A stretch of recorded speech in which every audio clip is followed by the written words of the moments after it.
Welcome to our channel of IGNOU Audiobooks, Indira Gandhi National Open University, Bachelor in Social Work, BSW. Elective courses, BSWE 002 VOLUME 1 Social Work Intervention with Individual and Groups. Unit 15 Social Defense. Introduction. The prevalence and persistence of problems of crime and deviance has been a matter of serious social concern in all societies.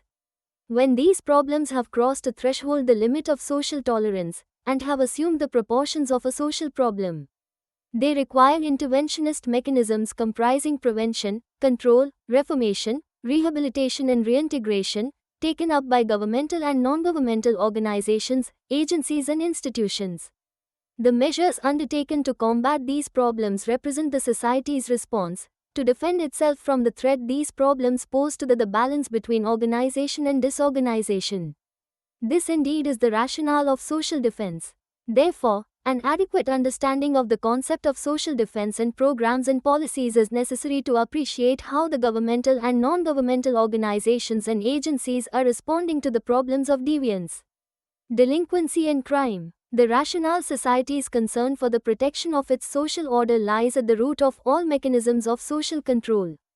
This concern, in turn, leads to social action and to find out solutions for problems which disturb the orderly functioning of social institutions. Manifestations of crime and delinquency call for such control measures that require the application of threat, coercion, repression and other forms of punishment. The methods employed have had one central purpose to accomplish, namely, the preservation of safety and security of members and institutions of society against the dangerous consequences of law-breaking behavior. Though these methods of crime control have varied in terms of time and space, the purpose still remains the same, to hold the individual within the bounds of the accepted norms and expectations, including customs, rules and laws. Viewed in this context, social defense appears to be a part of deviant behavior management system, of crisis containment, and of rule-making and enforcing rule conformity. Simply stated, social defense could well be taken as an art and science of defending society against all odds, crises and problems which threaten to undermine the very structure of societal institutions and agencies. The efforts to prevent, control or correct simple or bizarre forms of deviant behavior are important aspects of social defense operations everywhere. The question in regard to the legitimacy or relevance of means and modalities of social defense have been discussed ever since the history of human civilization, often without expressly using the term. One significant indicator of this situation is the proliferation of literature on social defense and the steady growth of the movement throughout the world. It seems almost certain that the modern connotation of social defense has come to stay in the main body of criminological and correctional theory and practice. Concept of social defense. The term social defense is of Italian origin. It has been frequently used in the penal theory of continental Europe and of Latin America. It gained popularity when it was adopted by the United Nations in 1948. Nevertheless, the term, as Mark Unsel, 1965, 1, said, often appears strange and is frequently misunderstood, especially by lawyers brought up in the common law tradition or by the criminologists of English-speaking world. It has also not been completely absorbed into the terminology of Anglo-American criminological studies. The frequency and the variety of contexts in which the term has been used is often accompanied by a certain amount of misuse and distortion. Even those who use the term regularly do not always give it the same meaning. Many people in criminology, criminal law and penal policy do not know what the term exactly means.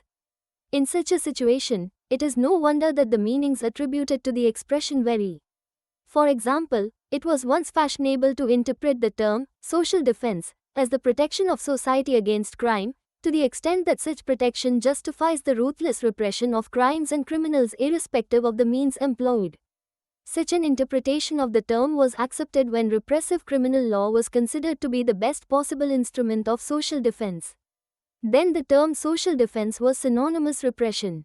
These were the days when the purpose of criminal law and penal policy was to ensure absolute protection of society irrespective of the methods used. History bears witness to the fact that till the end of the 19th century every repressive method to control crime was justified in the name of social defense. Jerome Hall wrote that any measure needed to protect society is justified if it achieves the desired purpose. Hall's view brings the notion of social defense nearer to an authoritarian approach of criminal law. Thus viewed, the concept of social defense approves of an arbitrary system or punishment in which the judge or the magistrate becomes an agent of social defense through his manifest interest in public order and security. Later, the ideas of Bentham and Beccaria brought out radical changes in the original meaning of the term. The positivists of the Italian school of criminology called for the preservation of the moral basis of criminal law as part of the policy of social defense. Positivists gave a new philosophy of punishment as contrasted with the older notion of the protection of society by way of repressive punishment alone. Positivists emphasized a close relationship between criminal law and morality and asserted that the concept of social defense endeavored to establish the necessity and the relevance of a large number of preventive, curative and rehabilitative measures so as to reduce the relapse of offenders to criminal behavior. In this sense, the concept of social defense involves the systematization of penal or correctional measures, that is, the measures of social protection against dangerous offenders.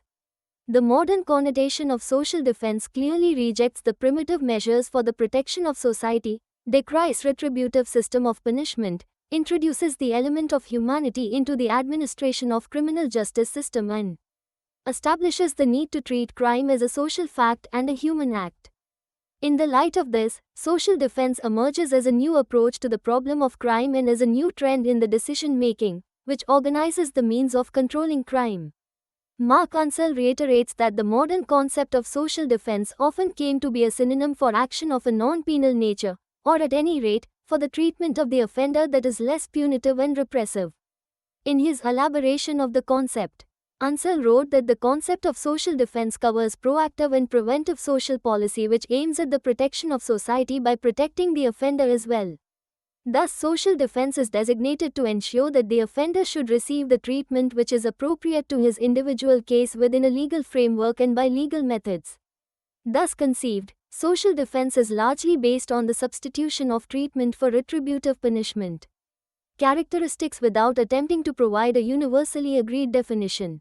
Mark Unseld enumerated the following characteristics of social defense approach. 1. Social defense presupposes that the means of dealing with crime should be generally conceived as a system which aims not at punishing a fault but at protecting society against criminal acts. 2. The intention of social defense is to achieve social protection by means of a body of measures that are outside the ambit of the criminal law and are designed to neutralize the offender, either by his removal or segregation from the group, or by applying remedial or educational methods. 3. Social defense thus leads to the promotion of a penal policy which naturally favors the individual rather than the collective approach towards prevention of crime and the treatment of offenders. 4. Such a process of resocialization can take place only by way of an ever-increasing humanization of the new criminal law, which will have to call upon all the resources of the person concerned, seeking to restore not only his self-confidence but also his sense of personal responsibility and the sense of human values. This perspective will safeguard the offender's inherent right as a human being whether he is charged with an offense or has been convicted. 5. Such a humanization of criminal law and the criminal will not be merely the result of a humanitarian movement. On the contrary, the process will be based on scientific understanding of the phenomenon of crime and the offender's personality. Social defense movement. Social defense is not a new dogma or establishes a single doctrine in place of all other theories of criminal law and criminology. It is a movement which seeks to bring together all those who are aware that the modern world and modern thought shatters the framework of preconceived ideas, and it seeks to guide such persons in their search for a human renewal which goes beyond all technical considerations. It is an endeavor to breathe into criminal law a social spirit in harmony with the present trends.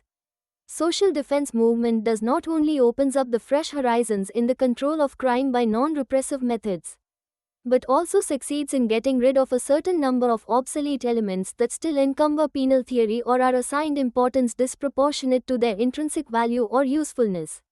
The aim of social defense movement is precisely to incorporate those methods of individual treatment into a comprehensive penal policy which will render it effective in achieving the protection of society through the protection of the individual.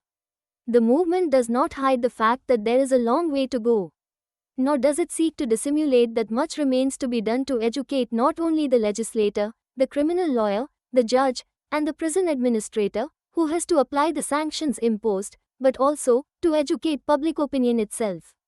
All this must be accomplished, not through a violent break with the past, but through a continuous process of evolution and reform. Growth of social defense movement. Though the idea of social defense is an old one, it could, however, be assimilated into the body of criminal law and criminology only in the beginning of the 20th century. It is, therefore, treated as a modern phenomenon having its direct roots in the radical changes that characterized the penal policy at the end of the 19th century. It highlights the dominant role of prevention in the society's struggle against crime, puts forward the utility of penal policy based on the reformation of the offender, and enunciates the principle of re-education of offenders. The Age of Enlightenment in Europe provided impetus to the evolution of the concept of social defense in the 18th century. It helped in spreading the consciousness of the notion of social protection and the need for preventive measures. The modern connotation of social defense could become popular only in the beginning of the 20th century when the ideas of the positivists like Lombroso, Ferri and Garofalo received wider acceptance. The criminologists' endorsement of the view that prevention of crime by means of preventive measures designed to reform the offenders helped the social defense movement accelerate its pace. The new social defense movement developed in the years after the Second World War. The movement assumed significance between 1945 and 1949 when the Study Center on Social Defense was founded at Geneva in 1945. International recognition was first achieved in 1948 with the institution of the Social Defense Section of the United Nations, which defined the purpose of the movement as the prevention of crime and the treatment of offenders. The Second International Social Defense Congress held at Legion, France in 1949 demonstrated extensive interest in the movement and resulted in the creation of the International Society of Social Defense. The subsequent congresses of the International Society of Social Defense in the past 2 decades provided sufficient evidence of the growing popularity of the concept and ensured the spreading of the message of movement to all parts of the world. It is now emerging as a social movement to combining the philosophy of law enforcement and corrections into an integrated concept. Accordingly, the United Nations defined social defense as prevention of crime and treatment of offenders. Today the term has a wider meaning, referring not to an elaborate school of thought but to a vigorous movement sustained by a variety of organizations sharing certain values and method in dealing with the phenomenon of crime. In the present context, social defense as a unified approach not only endeavors to perfect the system that protects society against criminal acts but also goes much beyond the ambit of criminal law in extending measures to forestall criminogenic situations and to treat offenders through appropriate remedial, educational and rehabilitative services. It aims to protect society from crime-generating factors and forces, not merely by treating and rehabilitating the offender but also by creating such conditions in the community which are conducive for a healthy and wholesome growth of human life. Social defense. The Indian context. Though no systematic account of the history of social defense movement in India exists at the moment, the idea of social defense could manage to reach India soon after it became popular in the West. The criminal justice system that Britishers introduced in India in the later half of the 19th century did not accept repression as an important measure of crime prevention and crime control. While drafting the relevant legislations like the Indian Police Act, 1861, the Indian Prisons Act, 1894, the Indian Prisoners Act, 1900, the Reformatory Schools Act, 1876, the Indian Penal Code, 1860, and the Code of Criminal Procedure, 1884, the Britishers were aware of new ideas in the field of criminal justice administration. They did make efforts to reject some of those obsolete, inhuman and uncivilized methods and techniques of crime prevention and crime control which at that time had received wider criticism in their own country. The functioning of the police, judiciary and prison in Great Britain was so structured as to permit little scope for repression and sadism. The British criminal law and the penal policy decried vengeance and retribution as a general rule. In the early years of the 20th century, Britishers made a thorough of the texture of criminal justice administration in India and certain reforms. The report of the Indian Jail Committee, 1919-20, furnishes a strong testimony to this fact. Some of the important recommendations of this report go on to show that social defense era in matters of penal policy seems to have emerged in India in the first half of the 20th century. The chronicles of correctional administration, particularly after 1970, are replete with a number of changes which were ushered in to emphasize that crime problem demands solution which must be in keeping with the ethos of the time. The recommendations of subsequent commissions and committees that went into details of new correctional policies and practices repeatedly emphasized that the new methods and techniques of prevention of crime and treatment of offenders offer the best hope for dealing effectively with the crime problem. These recommendations called for negating the old ideas, practices and traditions of dealing with juvenile and adult offenders. They sought to establish new measures to prevent crime and reform criminals. While any new ideas of crime prevention and treatment of offenders gained currency, the term social defense did not become that popular in the official lexicon of criminal justice administration in India. Neither did the creation of a section of social defense by the United Nations in 1948 did alter the situation. Very few persons could meaningfully use the term in their lectures, speeches and writings. A noticeable change in the situation was witnessed with the setting up of the Central Bureau of Correctional Services by the Government of India in 1963. Many people connected with the police, judiciary and correctional institutions could then come to understand the term social defense in its proper perspective.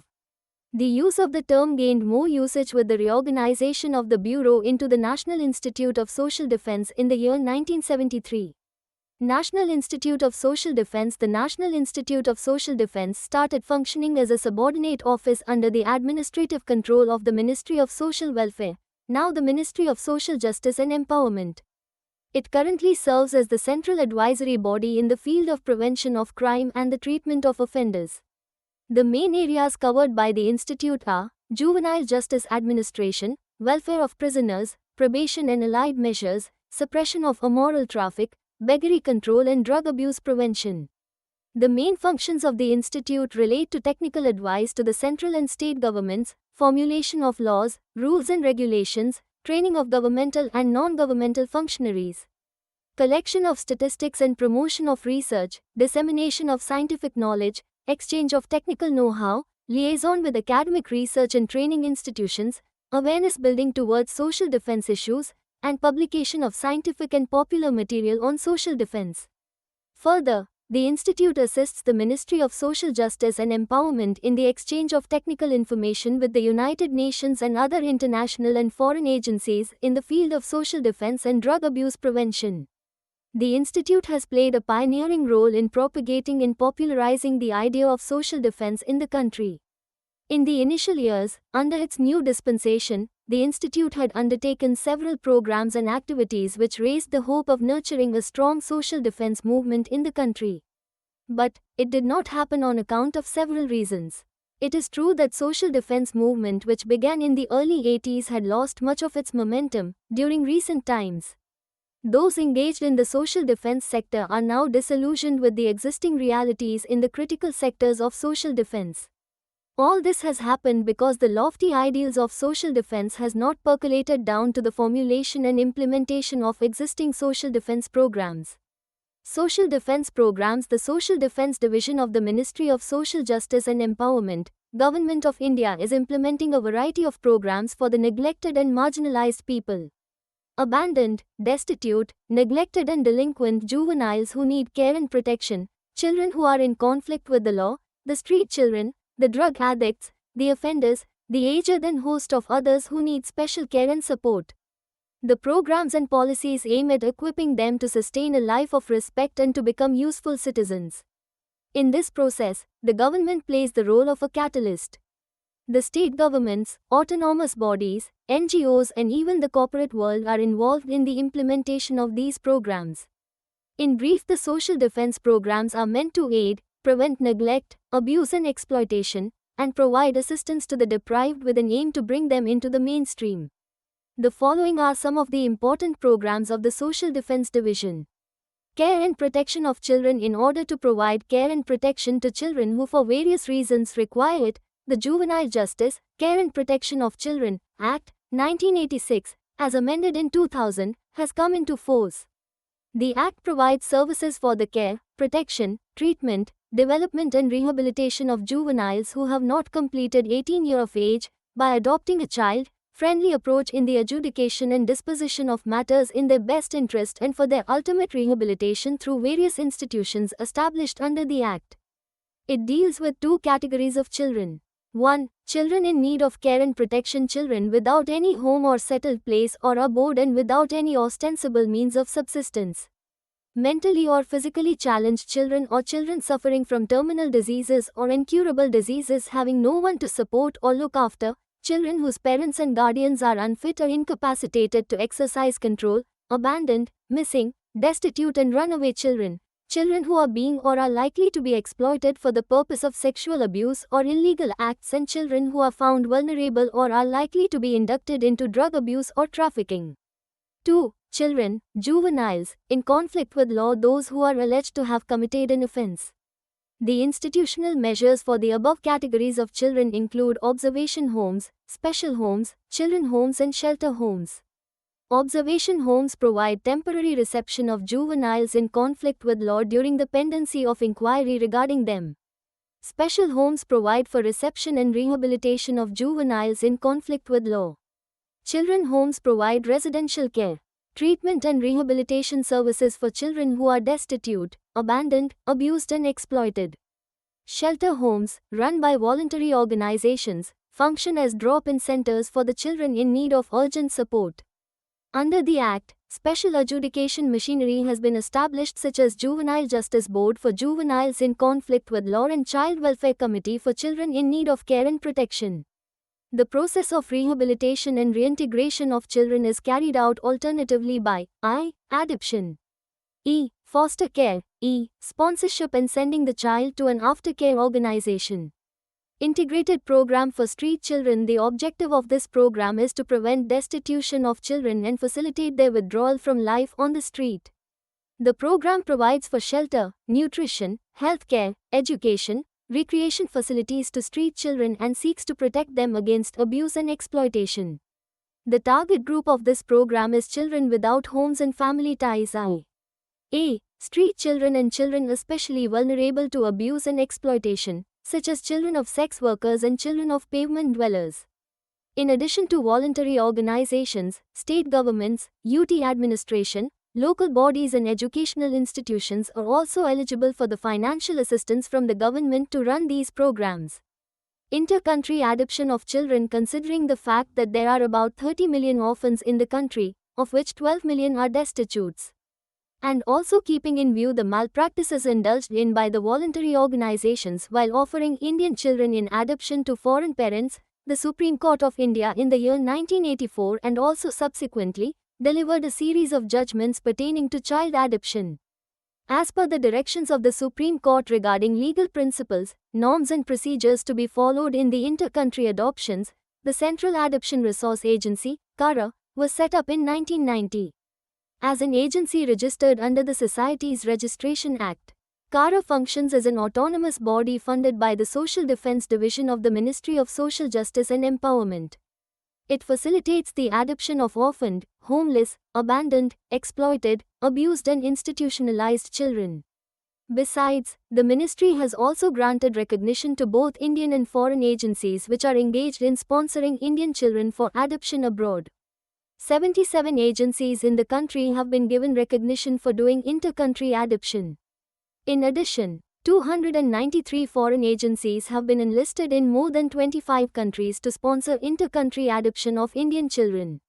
The ministry has also issued guidelines for foster family care as an alternative to institutional care of children awaiting adoption. Care for older persons. The population of older persons in India is increasing at a fast pace.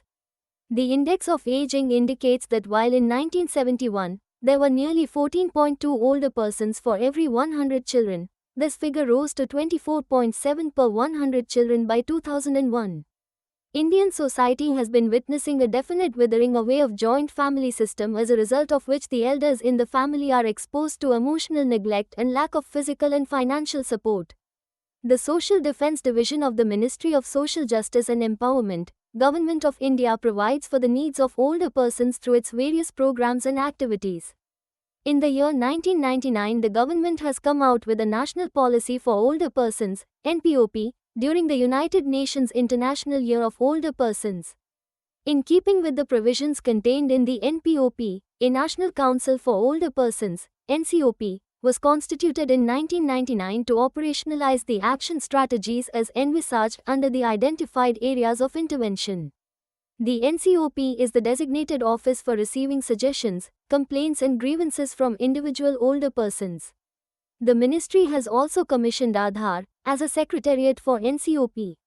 This is being coordinated by AgeWell Foundation. Aadhaar is an initiative in the direction of empowering the elderly population to find satisfactory solutions to the problems as per their felt needs through the coordination of voluntary efforts and administrative initiatives. Since its constitution in December 1999, Aadhaar is attending to requests for intervention received from all over the country by the ministry and various other government agencies and functionaries. Aadhaar is also identifying committed individuals and organizations across the country to undertake grassroots action programs. The integrated program for the older persons is about people above 60 years of age, particularly the infirm, destitutes and widows. Under this scheme, grant is given for running old age homes, day care centers, mobile Medicare units and also non-institutional services for older persons. The aim is to improve the quality of life for older persons. As part of ongoing schemes of the ministry, grants in aid has been provided to establish 44 new old age homes, 16 new daycare centers and 17 new mobile Medicare units in the country to provide services to the older persons. Besides, the ministry is supporting 270 old age homes, 403 daycare centers, 57 mobile Medicare units and 3 projects of non-institutional services for older persons. Prevention of alcoholism and substance abuse. The use of dependence-producing substances in some form or the other has been going on since time immemorial. In India too, the abuse of alcohol, opium and cannabis has been known for long. However, the consumption of drugs like heroin, hashish, LSD etc. is altogether a new trend. Within the last decade or so, the extent of usage of such drugs in various segments of Indian society has assumed alarming dimensions. Today, India is not only a transit country for illicit trafficking of drugs from the Golden Triangle or Golden Crescent, but it is also becoming a significant consumer in the global scenario.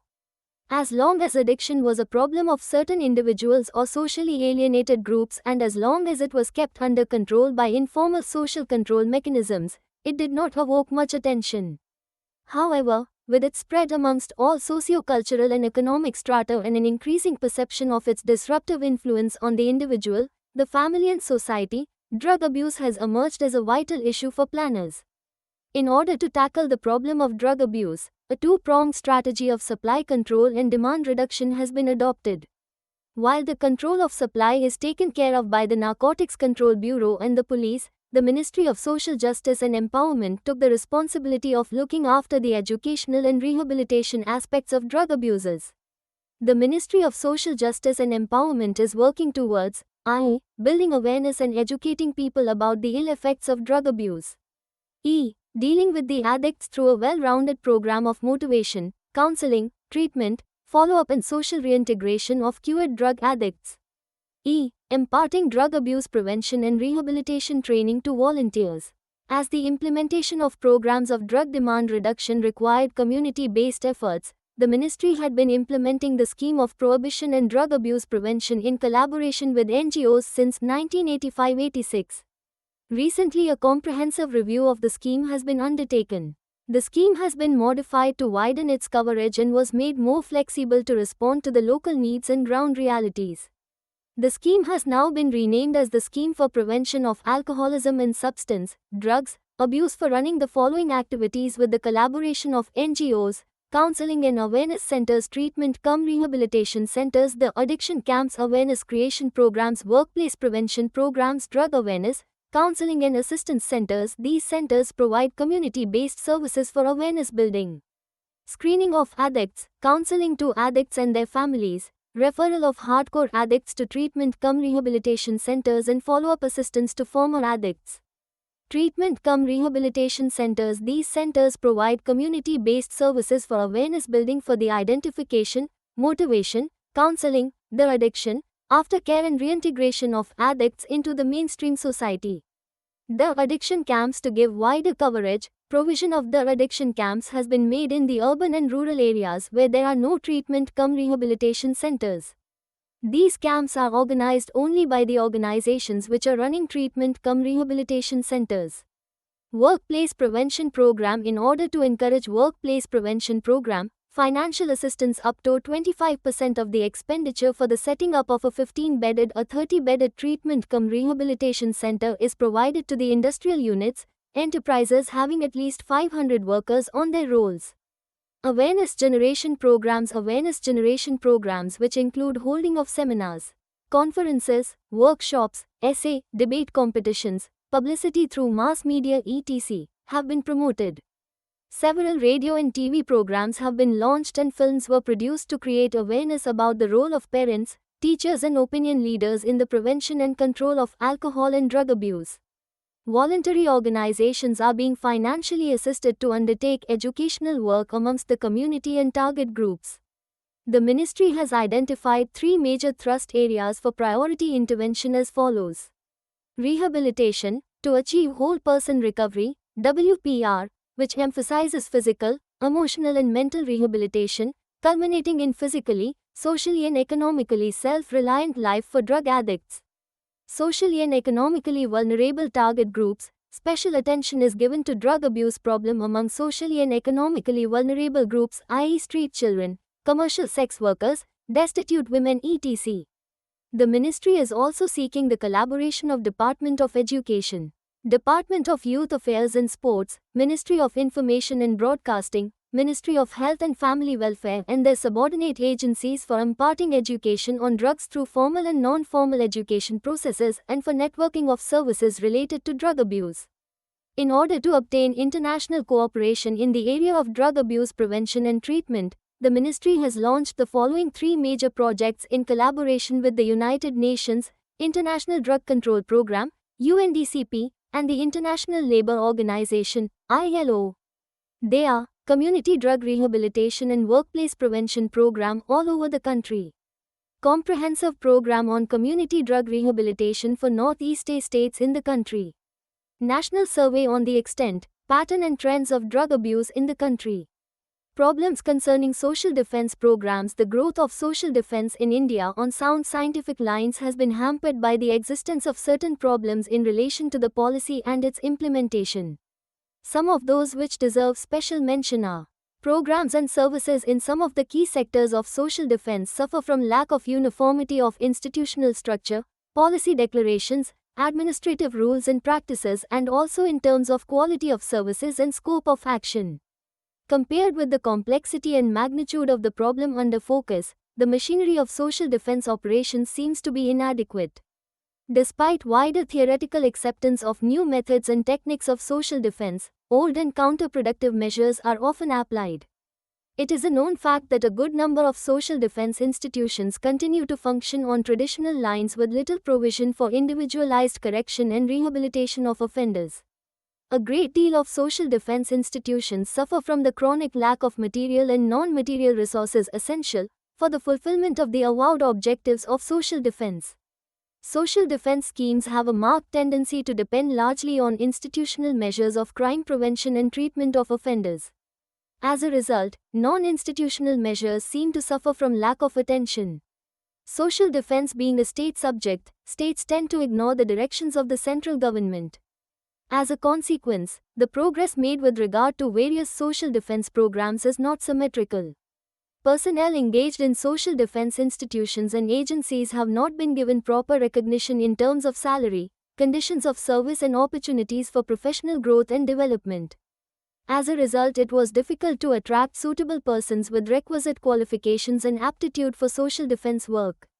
Research in social defense theory and practice is scarce.